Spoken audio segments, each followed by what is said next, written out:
আসসালামু আলাইকুম সুপ্রিয় দর্শক, হাজির হয়ে গেলাম এইমাত্র পাওয়া আবহাওয়া অধিদপ্তরের সর্বশেষ আপডেট নিয়ে। আজ বাংলাদেশের উত্তর এবং উত্তর পশ্চিমাঞ্চলে লঘুচাপের সৃষ্টিতে আজকেই প্রবাহিত হতে পারে বছরের প্রথম কালবৈশাখী ঝড় সহ প্রবল ব্যাগের শিলাবৃষ্টি। ইতিমধ্যেই আবহাওয়া অধিদপ্তর বাংলাদেশের বেশ কয়েকটি জেলাকে 1 নম্বর বিপদ সংকেত দেখাতে বলা হয়েছে। সুপ্রিয় দর্শক, হঠাৎ আবহাওয়াতে এসেছে বড় পরিবর্তন। খুবই গুরুত্বপূর্ণ তথ্য থাকছে আজকের ভিডিওতে, তাই এখনই ভিডিওতে লাইক করে চ্যানেলটি সাবস্ক্রাইব করুন। আরে আপনি কোন জেলা থেকে ভিডিওটি দেখছেন, আপনার জেলায় বর্তমান আবহাওয়া পরিস্থিতি কি, অবশ্যই কমেন্টস করে জানিয়ে দিবেন। চলুন শুরু করা যাক আজকের আবহাওয়ার সর্বশেষ আপডেট নিয়ে। শুরুতে আমরা যদি সিলেট ময়মনসিংহ বিভাগের দিকে লক্ষ্য করি, আজ এই দুই বিভাগে তীব্র বৃষ্টিপাতের সম্ভাবনা দেখতে পাওয়া যাচ্ছে। এখানে 45 থেকে 60% পর্যন্ত বৃষ্টির সম্ভাবনা রয়েছে। বিশেষ করে সিলেট, সুনামগঞ্জ, নেত্রকোনা, জামালপুর জেলায় বিকালের দিকে দমকা হাওয়া সহ ভারী বৃষ্টিপাত হওয়ার সম্ভাবনা রয়েছে।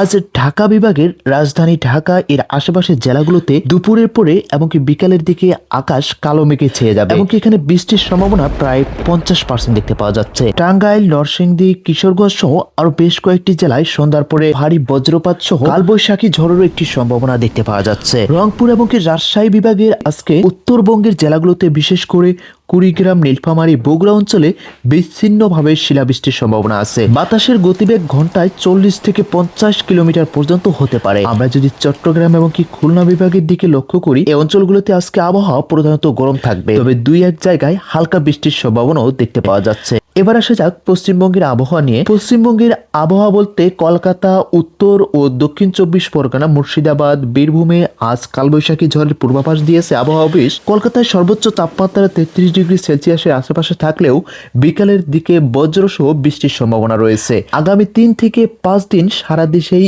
এই অস্থির আবহাওয়া বিরাজ করতে পারে। 20 তারিখ পর্যন্ত দেশের কোথাও কোথাও, বিশেষ করে উত্তর ও উত্তর পূর্বাঞ্চলে কালবৈশাখী ঝড়ের প্রবণ আশঙ্কা দেখতে পাওয়া যাচ্ছে। তবে 21 তারিখের পর থেকে বৃষ্টি কমে আবারও গরমের উত্তাপ শুরু হবে। সুপ্রিয় দর্শক, এই ছিল আজকের আবহাওয়া পরিস্থিতির সর্বশেষ আপডেট। আপনি কোন জেলা থেকে ভিডিওটি দেখছেন, আপনার জেলার সর্বশেষ আবহাওয়া পরিস্থিতি কি, অবশ্যই কমেন্টস করে জানিয়ে দিবেন। আজকের মতো এখানে শেষ করছি, ধন্যবাদ।